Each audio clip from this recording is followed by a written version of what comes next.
Hi, everyone, and welcome to the 2022 Nextdoor Neighborhood Leadership Summit and to this panel on how we best tell stories to communicate with our communities. My name is Emily Ramshaw, and I'm the co-founder and CEO of the 19th, which is a national nonprofit newsroom at the intersection of gender, politics, and policy. We have three phenomenal storytellers with us today.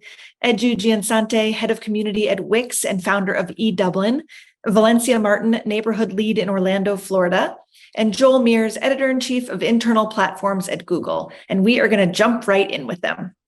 I'd like each of you just to start off by giving a very quick introduction of yourself and of your work. And Edu, we'll start with you.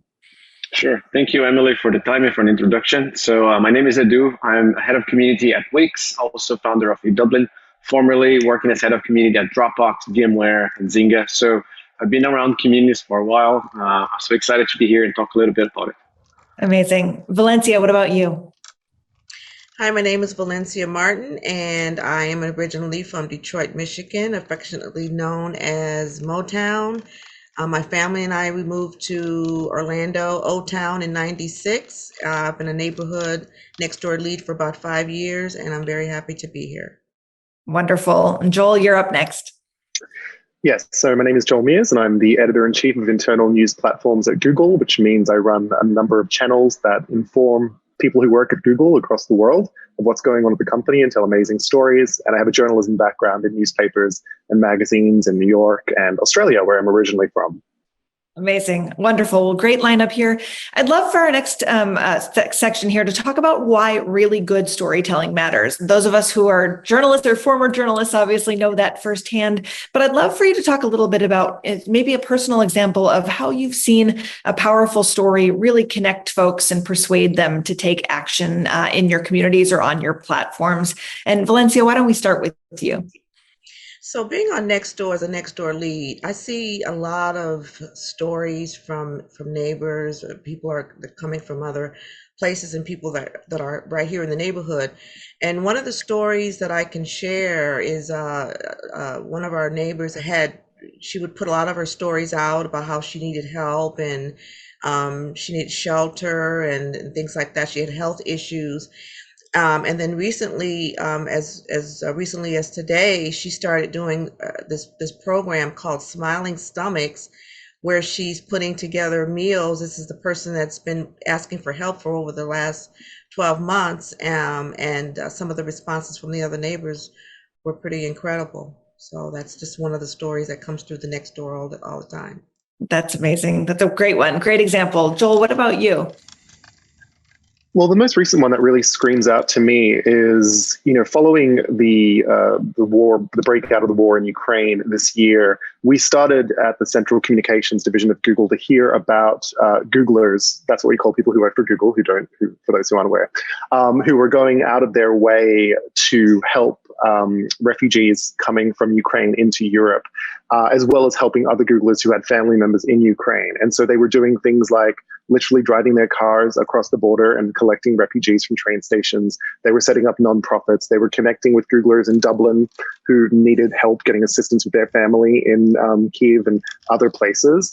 And so what we did was we spoke to 10 different Googlers, and I interviewed each of them and sort of got a first-person retelling of their personal story of what they did in that first month of the war, and shared those with incredible images through our main newsletter. And what we found was we released them to Google at the 3-month mark of the war.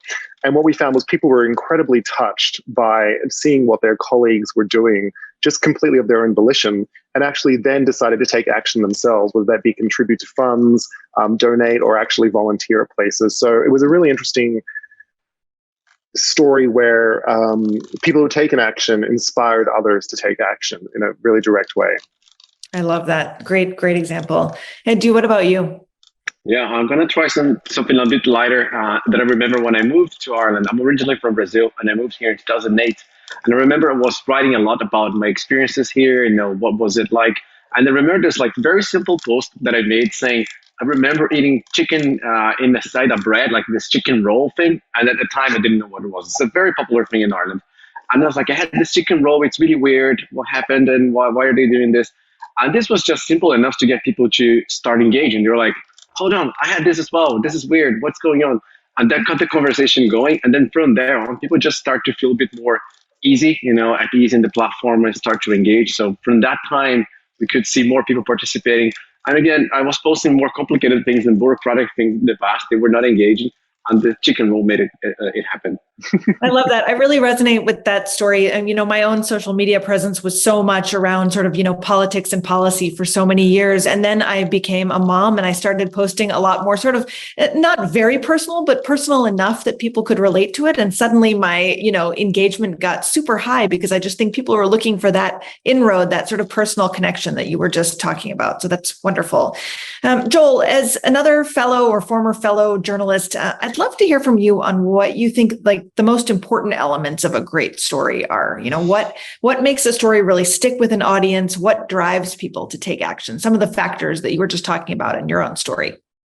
Yeah, absolutely. I think, there are very key basic storytelling beats that you need that date back to the history of time when we're talking about the arc. So you do need beginning, middle, and end. And as a journalist, I'm constantly thinking about what's the hook, what's the peg, what's the why of me telling this story? Why is it relevant now? And as a journalist, I'm always thinking about the audience as well. So why am I telling this particular audience this particular story, and why do I think it's going to resonate with them? But as a story listener and just as a general human being, the thing that really I think makes a story stick out is, does it answer the question of, is this the first thing I want to tell my friends when I meet them at the pub or at the cafe, if that's your choice? It's like I'm racing to share this detail. And I think that applies to stories that are spoken verbally between us, to things that you want to share on social. That's why a TikTok, certain narrative of 30 seconds might go viral. It's because you want to share, you want to tell other people. And I think some of the factors that really go into that are novelty, our freshness, our surprise, our rich characters. Are they tapping you in an emotional way that you were unexpected?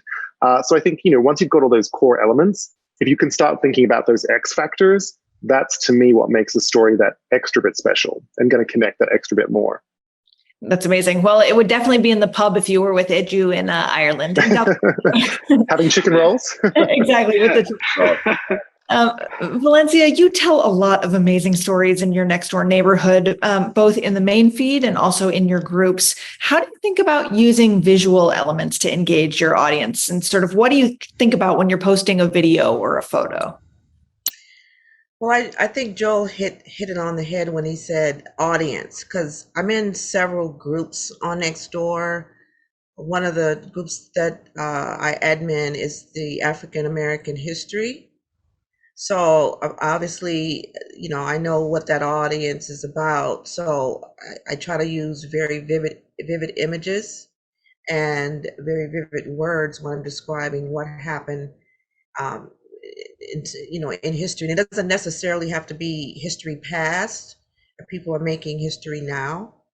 And so depending on what story I want to tell, obviously I know what audience is in which group. So I always start with the audience and I think that they would like to engage in. And I try to put things in there that maybe people that don't know and that catches people's interest. So that's fantastic. Thank you. And Edu, you also have built an incredible community on other online platforms, both your own E-Dublin community and on sites like YouTube and Instagram. Can you sort of share your thoughts on leveraging visual content to build an engaged community? How do you think about visuals?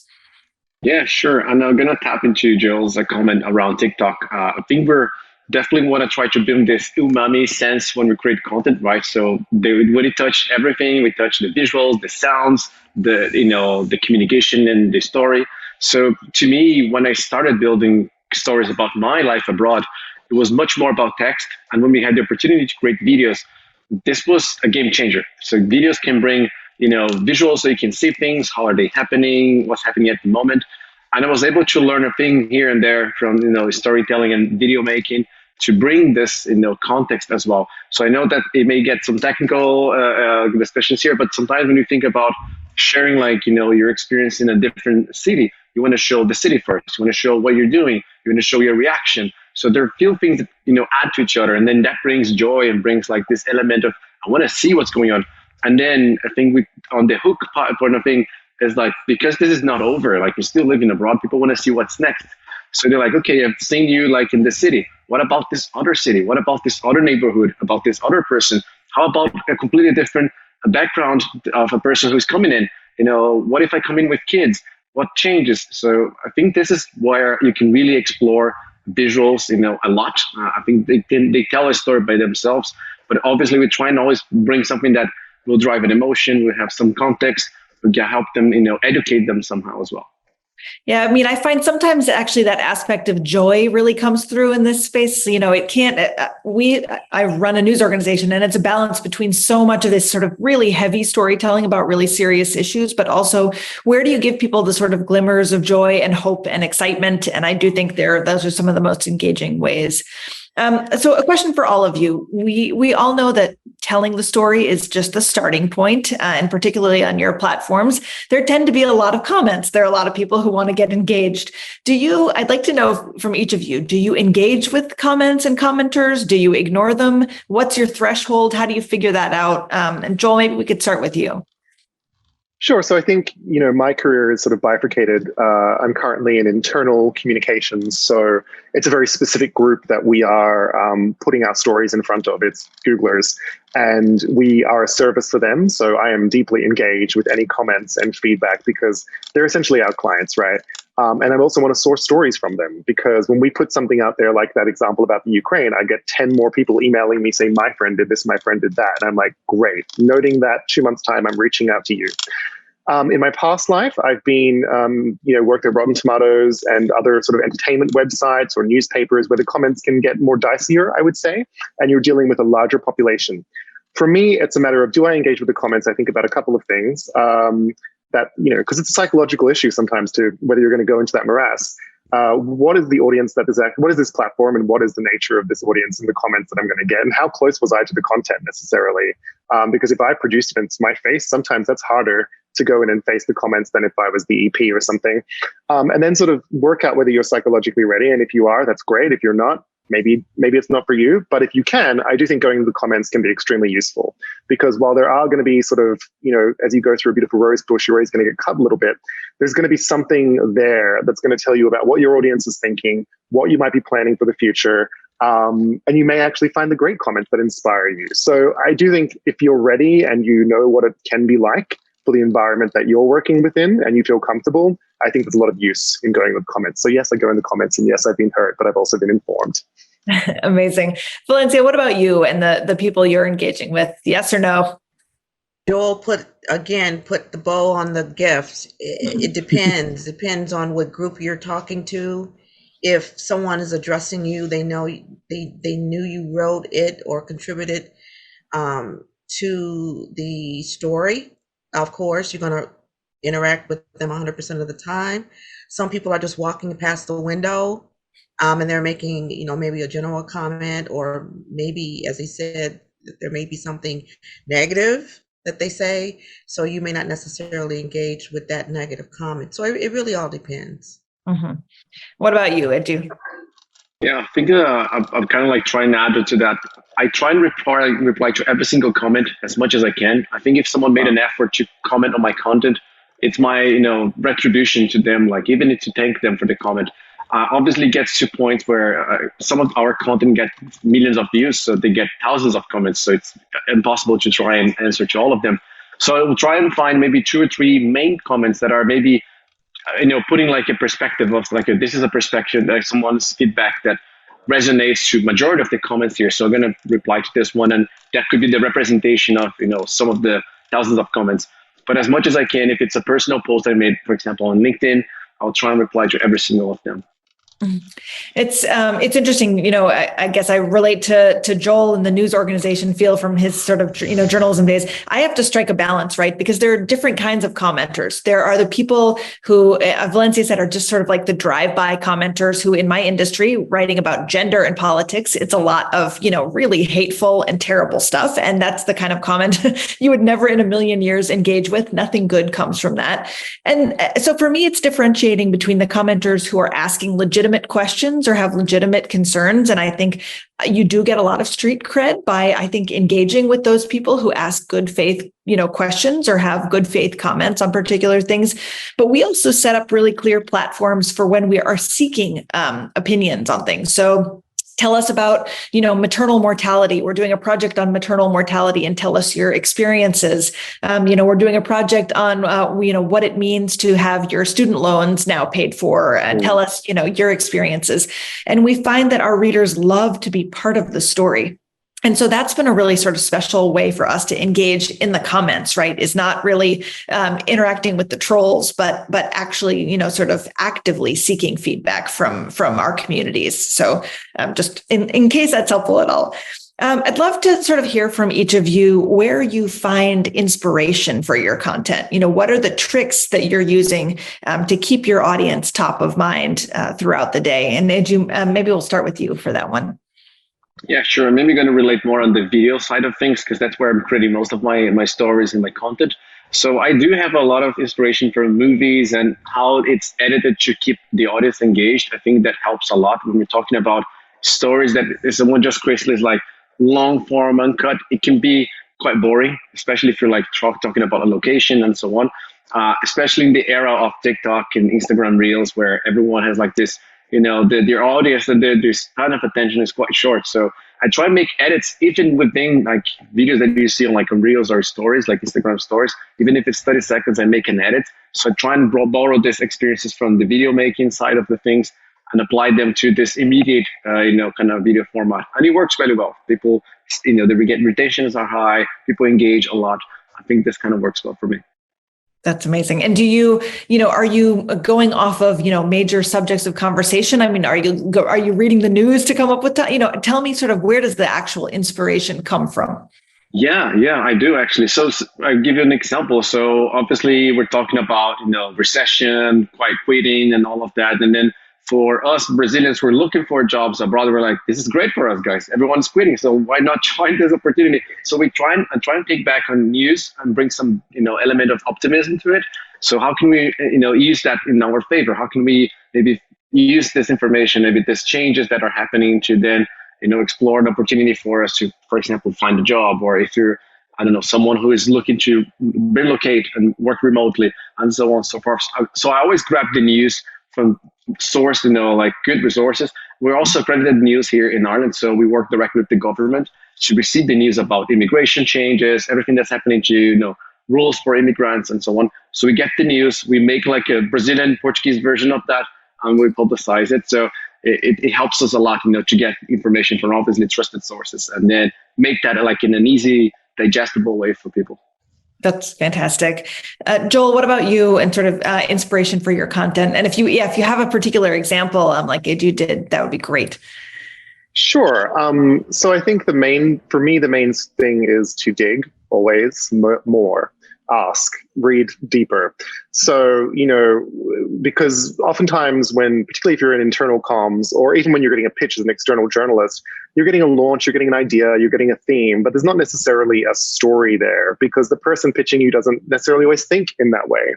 So if you keep on asking more questions and ask for more detail, you're often going to land on a nugget of something that almost went wrong or some sort of anecdote or something they're going to share that I think is going to be the story that gets you into exploring whatever you want to do. I think the same thing applies in the comments. Look deep into the comments if you want to get some story inspiration. I think the same thing applies for Twitter threads or Reddit threads. Go to the bottom, find the details. If you get a really boring report that's 100 pages, there's probably a great story somewhere on page 49 in a case study box out that you might be able to go somewhere. So I'm just like, read, dig, etc. I'm struggling to find an example now that I've said that. There's a couple of so I think for virtue of time, I might hand it over to Valencia or back to you, Emily. Yep, absolutely. Valencia, what about you? I mean, you're obviously so deeply embedded in a virtual community that's part of an actual physical community. Where do you find inspiration? The news, the articles I read every day, TikTok, social media, friends. I mean, it's not hard to find any type of story. And I'm a storyteller too. I love to write. So I can make a story or relate a relatable story to almost anything that happens. Amazing. Is there anything specific or recent that stands out for you? A story that you've gotten to tell, or a way that you've sort of weaved in a narrative for your audiences? Anything recent? Probably, I'm a real estate broker. So, for instance, today, one of the title companies sent a little flyer about wire fraud. And so that took me back to a situation where a person was waiting to close on their home, and because they didn't do certain things that they should have done, some money was taken. So, I mean, you can draw so many scenarios out of so many things. So that's just an example. Yeah, a good recent one. How do you all think about accuracy? I mean, this is a time, obviously, where people use social platforms. They use this space to, there are a lot of examples of people peddling misinformation or disinformation. I think those of us who identify as sort of traditional media, feel like we're held to particular standards around accuracy and ethics and stuff like that. How do you think about the information that you are, the stories that you're telling, and sort of how accurate they are, or how do you make sure that you're never contributing to, a rumor spreading or something like that? Do you have any thoughts on that? Yeah, I can share some examples of, it's very common for immigrants to share news like on WhatsApp or maybe on Facebook Messenger, and then suddenly it becomes something else, and there's a monster that like created. So for us, working directly with the government is the first thing that we always do. We never publish something before it's officially, stated, and we have like a green light that we can publicize and promote this. So that's the first. And then second, we try and always make sure that we are not putting like a biased version of anything we're publishing. So, me, myself, I'm not a journalist, but I have journalists in my team who will be always chasing, information from both ends if they're like two different opinions. Sometimes it's even being inclusive because, again, for example, if I'm posting something as a single man, is a different perspective as someone who's coming with kids, or someone who's coming from a different background and so on. So we always be inclusive in what we publish as well, in how we promote information as well, to make sure that there's no bias, and second, that we are accurate in the information as well. That's great. Valencia or Joel, either of you have experiences with that at all? Well, when it comes to misinformation, first of all, I always check a couple of sources before, either I put it out there or refute information. But I think it's really, really important because, of course, people post things and you can tell when they really don't know what they're talking about, or it is misinformation. So as for me, if I'm writing something that I want to inform someone about, I want to check a couple of reputable sources before I even put that information out there. That's great. Joel, anything resonate for you in your work? All of those things. I've generally worked at large media companies that have fact-checking apparatuses. So there is that. But I think one thing I would say, or two things I would say, is to never be afraid to ask for review.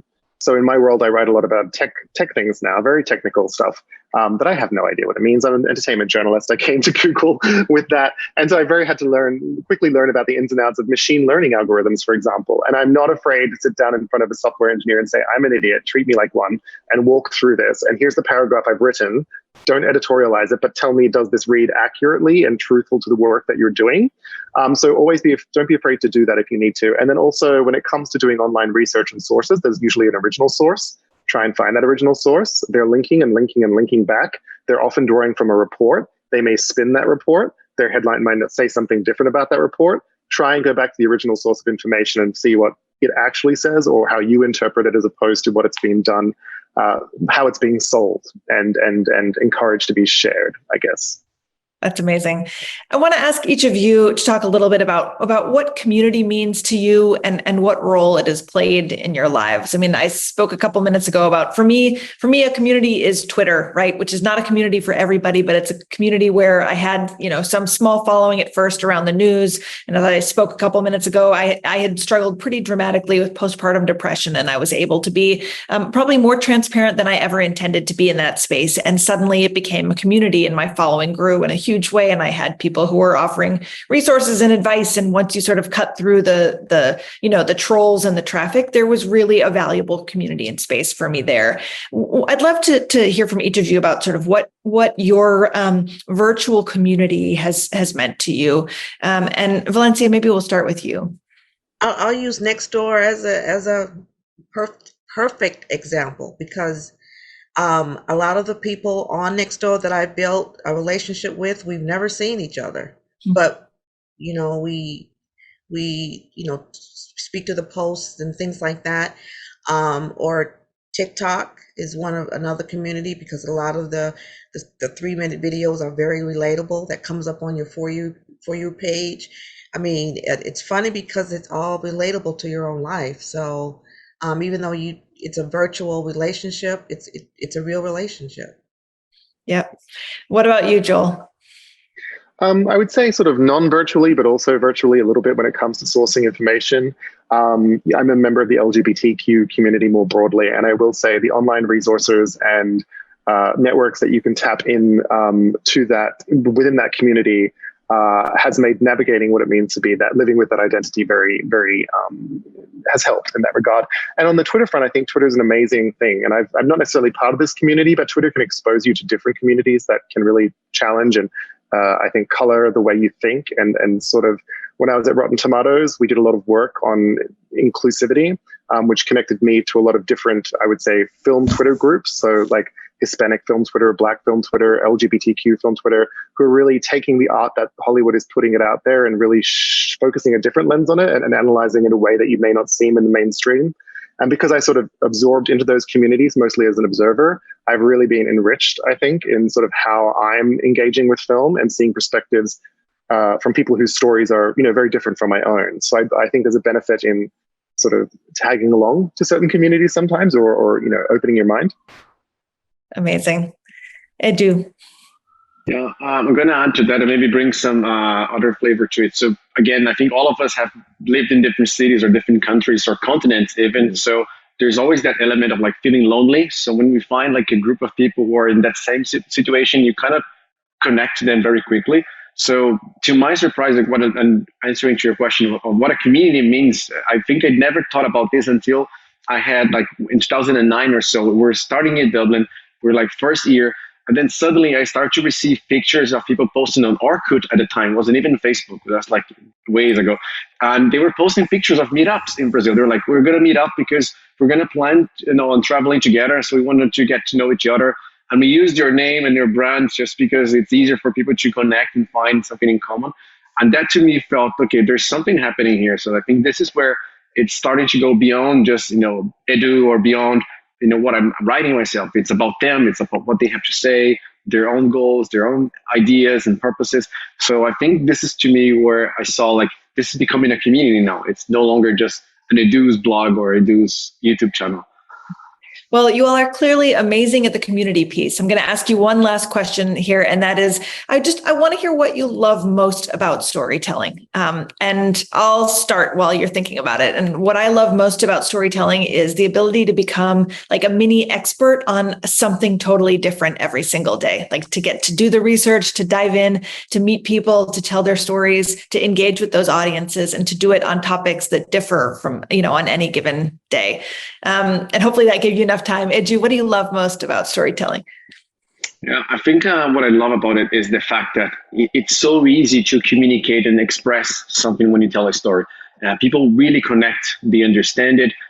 You have, like, as Joel said, the beginning, the middle, like maybe there's something that happens and an end.